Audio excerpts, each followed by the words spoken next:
Hey, how's it going? In today's video, we're talking about the Boruto manga. More specifically, we're going to be addressing all possible outcomes that could have taken place during the events of Boruto Part 1 and Part 2 so far. We're going to be jumping through the entire series so far and analyze how many different times the darkest timeline could have come into fruition if the characters made different choices. We'll be analyzing as many decision points as possible that could have drastically altered the timeline. This video will contain spoilers for the series. You have been warned. With that being said, let's get started. Decisions made by characters can and will affect the overarching story.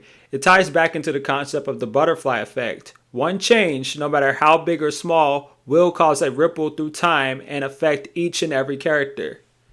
In Tubu Vortex Chapter 13, we learn from Kashin Koji that there are many possible outcomes for the future, and what affects which way the timeline goes is the concept of probability.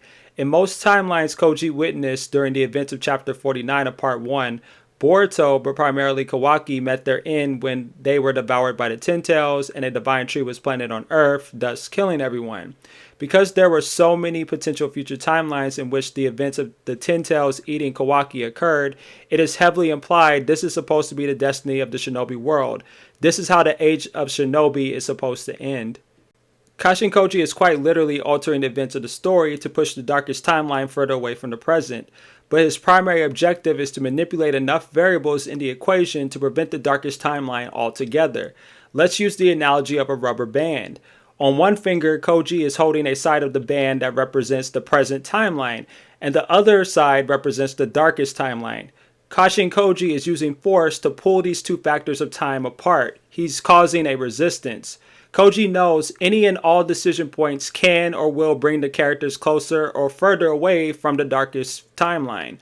Koji, by knowing how events can or will play out, is making decision points on behalf of the characters in the hopes of engineering an outcome where the darkest timeline cannot happen.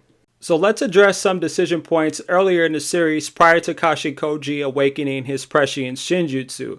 The first decision point in the Boruto franchise that could have potentially led to the darkest timeline a lot sooner was made by Naruto of all people back in Chapter 9 of Part 1.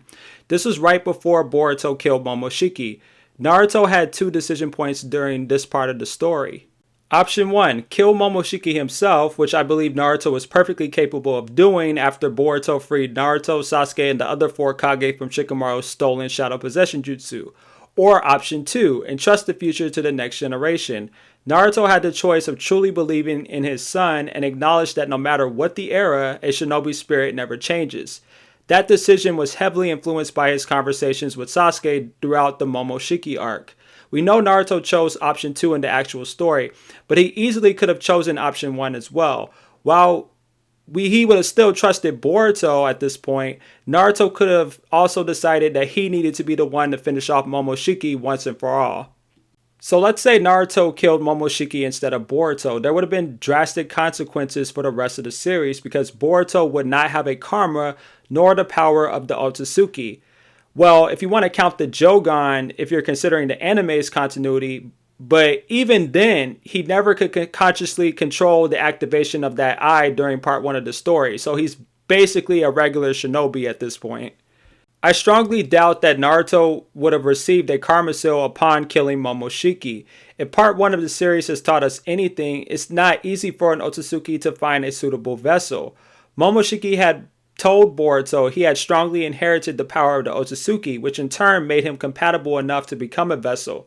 Isshiki also had a model experimenting on dozens of children to see who was compatible with his own karma seal, with only Kawaki being a success and Code receiving an incomplete version of the karma seal. Prime Naruto may have been Ashura's reincarnate through his chakra and had six-pass power at the time, but his physical body was more human than Otsutsuki. Events would still mostly play out the same until Jigen invades the Leaf Village to pick up Kawaki. At this point, Naruto would not back down and fight him like he did in the actual story. So just like in the original story, Naruto and Sasuke would fight Jigen and essentially lose that battle, and Naruto would get sealed as well like he originally did. Since Boruto would not have his karma seal, he would not be able to use space-time ninjutsu alongside Kawaki to travel to Jigen's dimension and fight Boro. And even if they managed to get to that dimension with Kawaki alone, without Boruto having a karma seal, it's unlikely anyone would have survived their encounter with Boro. And even if they did survive that encounter with Boro, Naruto would likely still be sealed because it took both Kawaki and Boruto working together to unseal Naruto.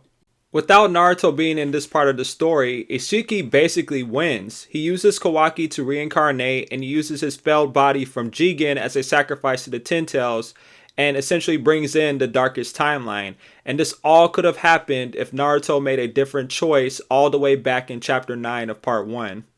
So let's jump back into the actual Boruto story and let's say everything played out the same all the way up to Boruto chapter 32 of part 1. This is where another major decision point was made by a character that could have drastically altered the story. This scenario occurred when Delta used a cowardly tactic to make Naruto more vulnerable in their fight. Due to Naruto's flexibilities, Delta had a very difficult time doing severe damage to Naruto in their fight, especially also considering that Naruto had strong regenerative abilities. Delta decided to use Naruto's love for his children as a crutch. She used Himawari as a target to lure Naruto into getting hit by one of her deadly attacks. Delta's energy beams had the power to quite literally destroy limbs at a cellular level, to a point where even someone like Naruto with regenerative powers wouldn't be able to recover from it. And this is where Kawaki's decision point comes into play. Option 1. Help Naruto save Himawari by being a shield to absorb the impact.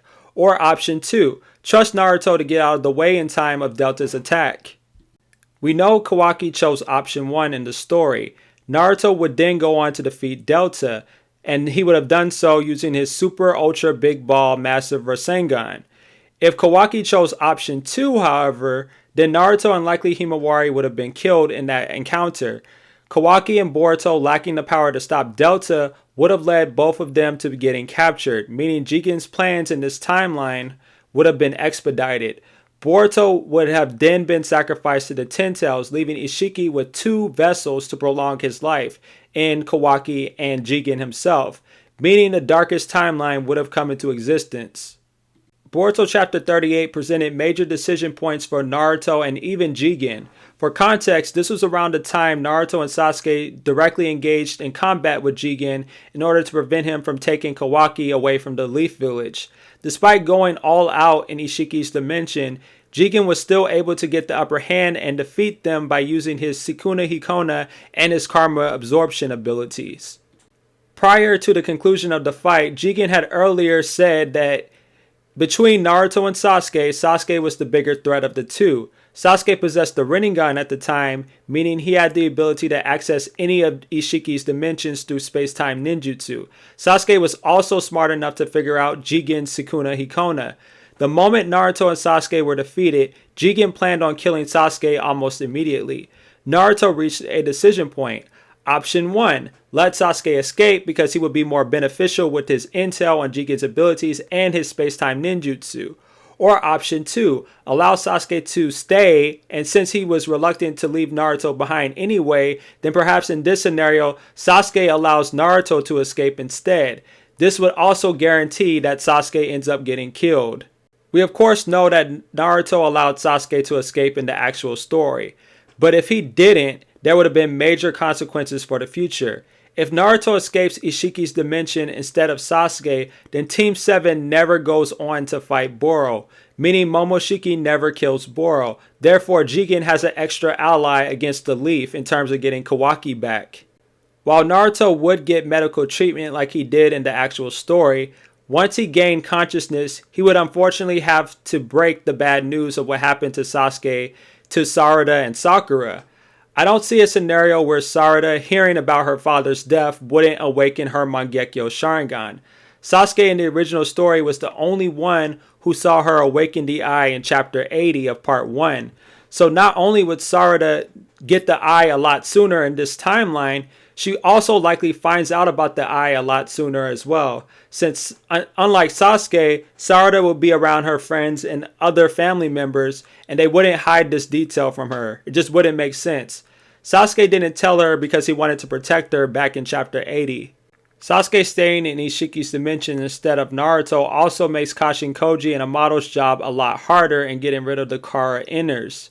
While Delta wouldn't be a problem since Amato could simply use her shutdown command, fighting Boro and a weakened Jigen at once would be a difficult job for Koji. Koji would have to separate the two of them first, and likely through intel from Amato, Koji would then go on to defeat Boro at that point. But Koji would still have less of an advantage against Jigen. While Jigen was weakened, Koji would also be more exhausted due to his fight with Boro. However, despite all of this, I could still see Koji being successful in killing Jigen, thus forcing Isshiki to resurrect. However, I also don't see Koji escaping like he originally did, because Code would also be someone Koji would have to deal with. Code originally guarded the Ten Tails as per Jigen's orders in the actual story because he didn't want Sasuke snooping around and essentially killing the Ten Tails. Sasuke being dead by the time Isshiki arrives in the village would have had major consequences. One, it was Sasuke's idea to use Boruto to teleport Isshiki away from the village. Naruto wasn't having any of it in the actual story. Boruto would have likely been evacuated with Shikamaru, meaning the village would have been destroyed and likely many villagers would have died in the middle of the conflict. Naruto fighting Isshiki alone would have put him at an even greater disadvantage than he was in the original story, and would have forced Naruto to use Baryon mode even sooner than he did in the actual story. Baryon mode would have ran out like it did in the original story, and it's likely Isshiki still uses Kawaki's arm to teleport him to his location. Only this time, Sasuke wouldn't be around to use his Rinnegan to switch places and give Kawaki time to escape. It's very likely Isshiki would have won if Sasuke was killed by Jigen, and the darkest timeline would have come into existence once again. Chapter 38 also had a decision point for Jigen. After Naruto allowed Sasuke to escape in the original story, he was at the mercy of Jigen at that point. The only thing holding Jigen back from killing Naruto was the fact that he was Kurama's Jinchuriki at this time, meaning Naruto had the ability to recover from his wounds extremely fast. Jigen knew this, and he knew it would take a great amount of time and effort to actually kill Naruto. Naruto decided to trash talk Jigen, with Kurama warning him to stop because Jigen may have been provoked into actually finishing Naruto off. Jigen had two decision points based off of Kurama's statement. He could have leaned on Kurama's statement, which would have been option 1, and essentially seal Naruto away like he was always going to do, or option 2, kill Naruto to mentally break a lot of characters and make it a lot easier to obtain Kawaki. If Jigen had chose option 2, ironically enough, Isshiki would have won. Team 7 would have discovered after fighting Boro that Naruto died, which in turn would have thrown everyone off mentally. Amato would have had absolutely no chance of negotiating with the Leaf at this point, especially after threatening Shikadai's life, and Isshiki would have come into the village without any warning.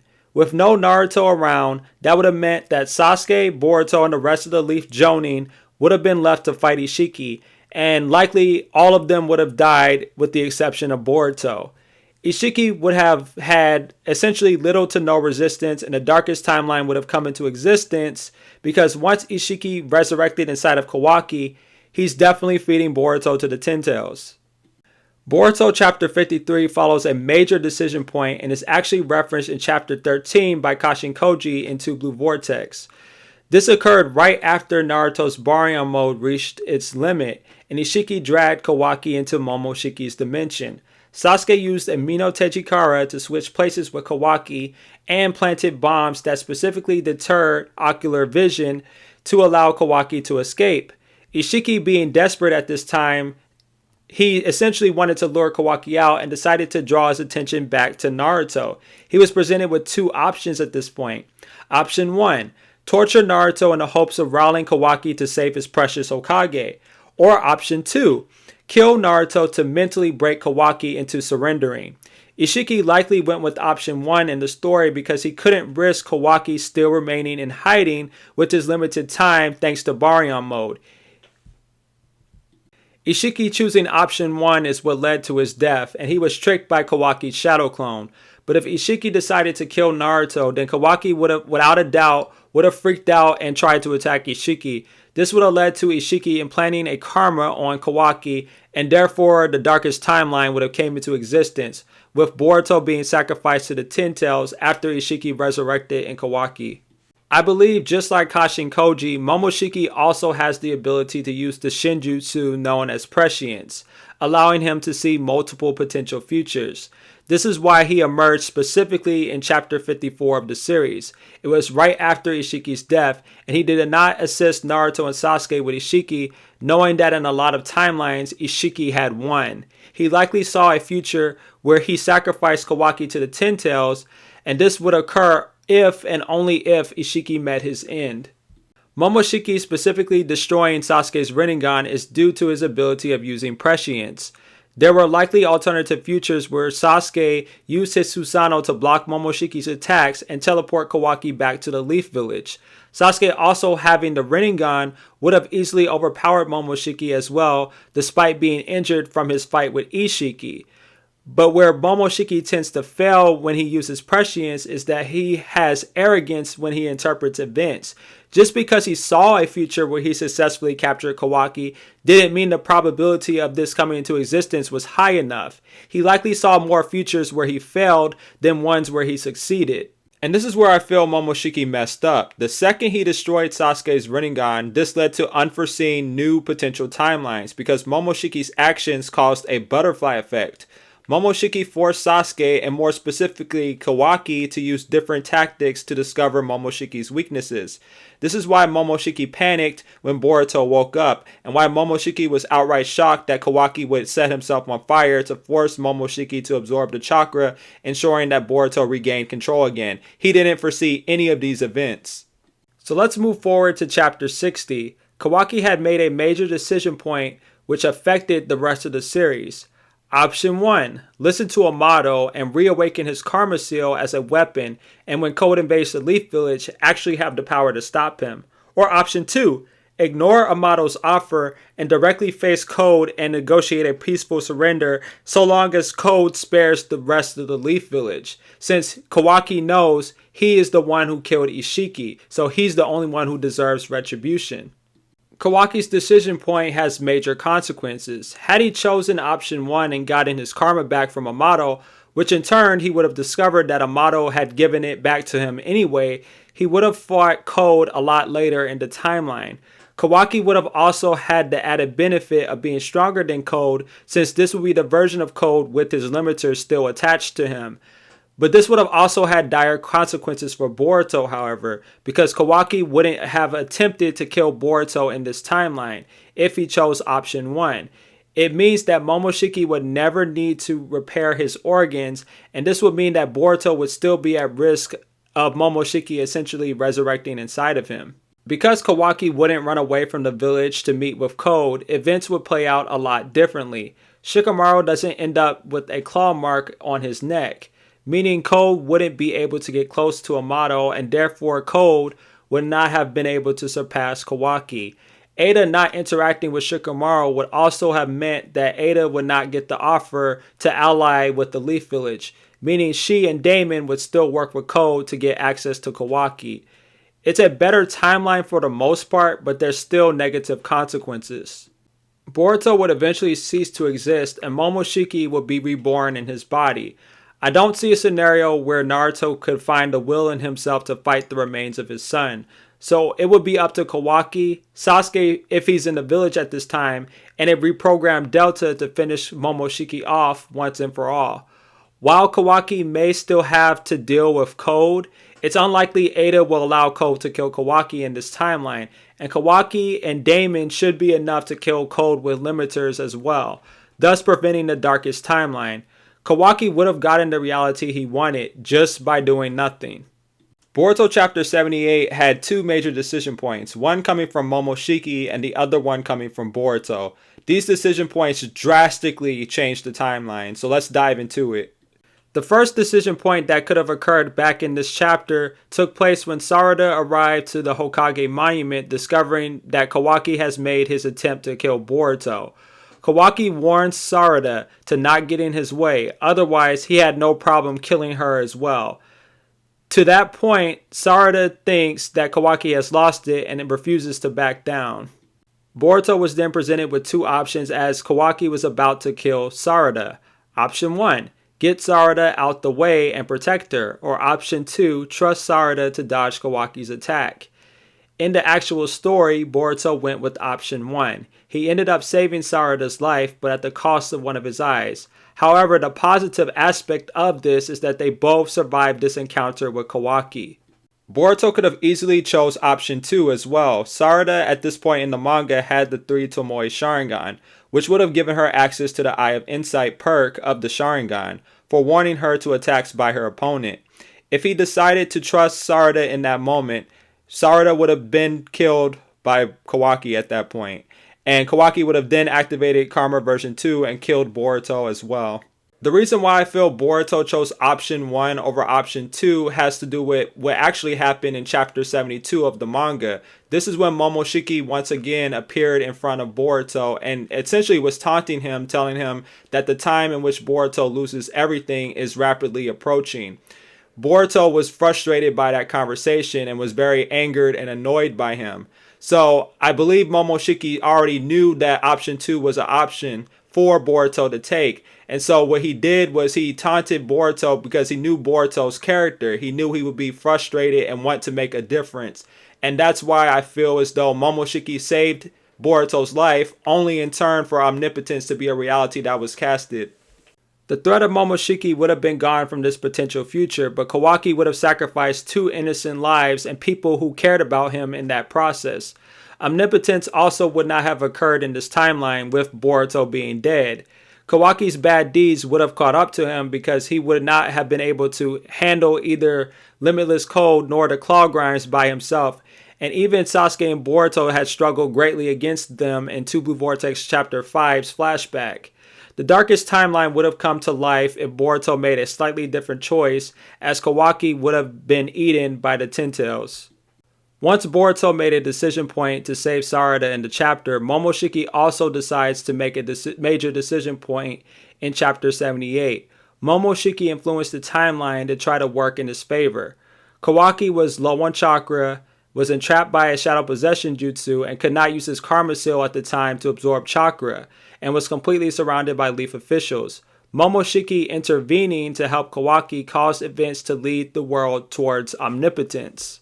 Momoshiki, just like before, used prescience all the way back at the beginning of the series and saw an outcome of omnipotence. The future that Momoshiki saw was more specifically one where omnipotence was casted and Boruto fell into despair, leading him to taking over Boruto's body because Boruto would have given up on life at that point. But again, just like before, just because Momoshiki saw a future like that didn't mean the probability of that future coming into fruition was very high. The reality he ended up creating was one where Boruto did lose everything, omnipotence was casted, but this was also a reality where Boruto remembered his father, remembered his family, and this is a future where Boruto decided to get stronger to make a positive difference. So let's say Momoshiki decided not to intervene and found an even better future he could exploit later, then events would have played out a lot differently again. Kawaki would have been captured and likely imprisoned for the rest of his life. He likely would have been forced to release Naruto and Hinata through Genjutsu because Kawaki did inform Boruto of their whereabouts in the Daikoku 10 dimension. With Kawaki imprisoned and Boruto not being branded a rogue ninja, Code would attack the village with the Claw Grime a lot sooner than he did in 2 Blue Vortex. Code would just wait for a good opportunity to do this since he would be afraid of Ada and Damon somewhat. This would also mean the darkest timeline still has a chance of coming into fruition if Boruto is eaten. I think in this timeline, or some variant of it, Boruto somehow learned the Flying Raijin, and Kashin Koji taught Boruto in the actual story through this timeline, which makes sense. If you recall in chapter 60, Code's claw marks were directly compared to Minato's Flying Raijin, which was common knowledge amongst the villagers. I could imagine Boruto catching wind of this and likely wanting to learn it as a measure to standing up to Code's Shinjutsu. Boruto likely met with the 3 Jonin who knew the technique, since I believe all of them survived from the 4th Great Shinobi War, and being the genius that he is, he recreated the technique for himself. But like I said earlier, the darkest timeline still occurring is a very high possibility. But with Boruto in the village and Koji seeing the different futures, he likely would help Boruto a lot sooner. Boruto likely wouldn't have mastered most of Sasuke's techniques like he did in the actual story, but Koji would still prepare him enough. Jura would still be born in this timeline because he is the humanoid version of the Ten Tails, but his fellow Shinju may be different due to events not playing out exactly the same as they did in Two Blue Vortex. Chapter 80 is the final chapter of Boruto Part 1, and it also had a major decision point, and this time it had everything to do with Sasuke Uchiha. After Omnipotence was casted, Sarada cried and unlocked the Mangekyo after hearing of Naruto's death. She then went on to beg her father to save Boruto. Sasuke was presented with two options at this point. Option 1, listen to his daughter and save Boruto despite his beliefs contradicting what she was saying. Or option 2, deny this request and continue to hunt Boruto because of the truth he has under Omnipotence. We know in the actual story Sasuke listened and saved Boruto. They would end up escaping and Boruto remained in hiding for 3 years. But things could have played out differently. Sasuke could have decided to continue to hunt Boruto instead, in which case Momoshiki likely would have helped Boruto escape from Team 10 and the other Leaf Shinobi pursuing him, leaving Boruto completely alone. Perhaps in some variant of this timeline where Sasuke chose option 2, Momoshiki saw Sasuke hunting Boruto, and this was also the timeline Momoshiki was counting on, a timeline where Boruto was completely broken. We have to recall the reason why Koji had such a hard time finding Boruto is because Sasuke in the actual story did a great job of concealing his location. But without Sasuke's influence, Koji finding Boruto should be a lot quicker. Sasuke not helping Boruto also means he's never bitten by a claw grime, meaning Hidari would not exist. Sarada would also likely be stronger in this timeline as a result of Sasuke still being around. But Boruto wouldn't master a sword or acquire any of Sasuke's major techniques like he originally did. Because Boruto wouldn't have had experience he gained under Sasuke, he would be a lot weaker, and I suspect Kashin Koji would have to take more time to hone Boruto's skills. I believe Koji and Boruto working together is what invented the Rasengan Uzuhiko, maybe years after the events of Chapter 80, like even more than 3 years. And this was a method of defeating Code and Kawaki and essentially in this future. This version of Boruto may have also learned the Flaming Mountains technique through Koji as well, since he wouldn't have had as many techniques since he didn't train under an entire year with Sasuke. I suspect there's variations to the timeline in which Sasuke decided to save Boruto in option 1. Sasuke could have made a decision point to recruit Orochimaru as a means of keeping Boruto safe and out of sight. He would have had to fight Yamato and the other Leaf Ninja watching them, but Orochimaru being an ally at that point would have been very beneficial for Boruto's development. Meaning there's likely a potential future where Boruto actually had Orochimaru as a master in addition to Sasuke, and there's evidence that actually supports this in Two Blue Vortex Chapter 7 and Chapter 12. Let's first talk about Two Blue Vortex Chapter 7. Don't you guys find it weird that Boruto understood Mitsuki and his concept of the sun? Mitsuki in Part 1 never once mentioned it to Boruto on screen. He kept it to himself or expressed it verbally without Boruto ever being around. I believe Koji told Boruto about a possible future where he trained under Orochimaru. And through seeing Orochimaru in this timeline, Koji explained what Orochimaru told this variant of Boruto about Mitsuki's sun and moon concept. There's even more evidence that supports this. In Two Blue Vortex Chapter 12, Boruto used the wind-style breakthrough technique against Hidari, which was a jutsu in which Orochimaru used and passed to his son Mitsuki. Never once did Mitsuki teach Boruto this jutsu. Koji did, courtesy of this alternate future version of Orochimaru. Two Blue Vortex Chapter 3 also has a major decision point. This time, the decision point was made by Code. This occurred after Code was hit with Boruto's Rasengan Uzuhiko, and essentially was forced into a vulnerable position. Boruto gave Code one final opportunity to lead him to the Ten Tails' main body. Boruto was hoping to influence Code's decision point based on his explanation to Code about the Ten Tails in Chapter 2 of Two Blue Vortex. Boruto broke down to Code that he would eventually lose control of the Ten Tails because the creature was changing due to him enhancing it. Boruto warns Code that if he does not turn back, this will lead to the darkest timeline. Boruto only tells Code this information because Koji likely saw a potential future where Code actually did lead Boruto to the Ten Tails in time, thus preventing the birth of Jura and the other Shinju. Code had 2 decision points after being defeated by Boruto, and each were logical choices that he could have made. Option 1. Let Boruto spare his life in exchange for cooperation in killing the main Ten Tails body. This is a decision point Boruto was betting on because it was a future where Sasuke would have been set free and the darkest timeline wouldn't have occurred. And then there's option 2, which unfortunately Code went with in the actual story. Essentially to escape from Boruto and live to fight another day, which in turn, of course, gave birth to the Shinju. But let's say Code actually chose option 1 because he chose to value his life over a failed plan. Then Boruto would have arrived in Isshiki's dimension on time and used a fully charged Rasengan Uzuhiko to destroy the main Ten Tails body. Then the Shinju are never born, of course, and the main Ten Tails body would essentially release a bunch of Thorn Soul bulbs, in which case Boruto would use the Flying Raijin to go around the world and free everyone, including his master Sasuke. With Code no longer being a threat and the Ten Tails being destroyed, the only major thing left to do would be dealing with Kawaki, which Boruto would have no trouble doing so. Boruto should be fast enough to subdue Kawaki before he would ever have the chance to activate his karma and cause a karma resonance.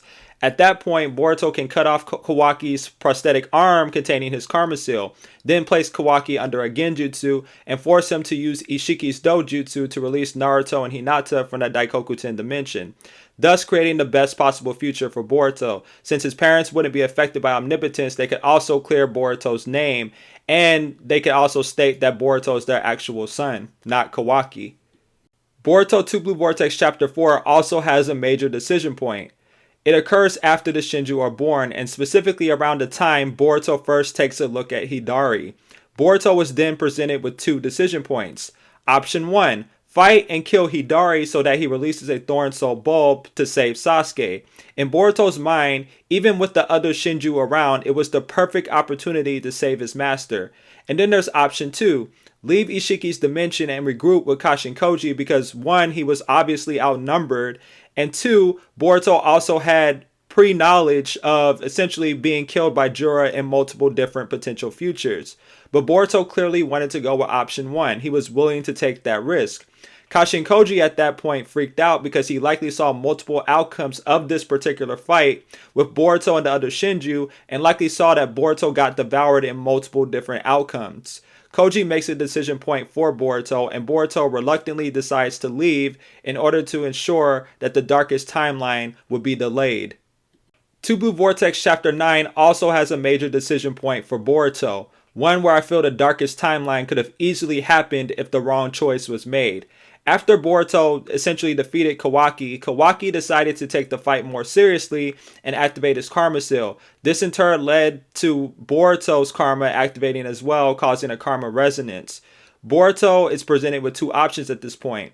Option 1. Continue to fight Kawaki while simultaneously deactivating the karma seal. Or option 2. Leave the scene and deactivate his karma seal, thus not risking Momoshiki taking over.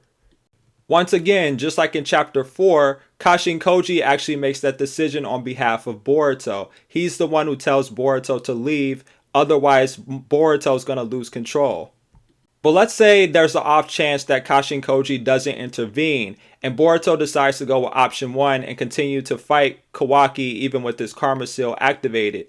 Then Momoshiki would have definitely taken over. And this is a version of Momoshiki that would have been the strongest antagonist in the franchise for this potential timeline. Momoshiki would also have the Flying Raijin and the Rasengan Uzuhiko, and that's terrifying because it's likely that Boruto's karma seal amplifies that Rasengan Uzuhiko even further than base Boruto ever could. So this would be a version of Momoshiki that's not only stronger than Isshiki, but also have very deadly abilities. At that point, once Momoshiki takes over, I could actually see him using the flying Raijin to teleport to Orochimaru's hideout in the Land of Wind to kill Kashin Koji. Because without Koji interfering with reality with his prescient Shinjutsu and altering decision points, Momoshiki would have a lot easier of a time engineering the future he wants. Momoshiki would likely go back to the village to then subdue Kawaki.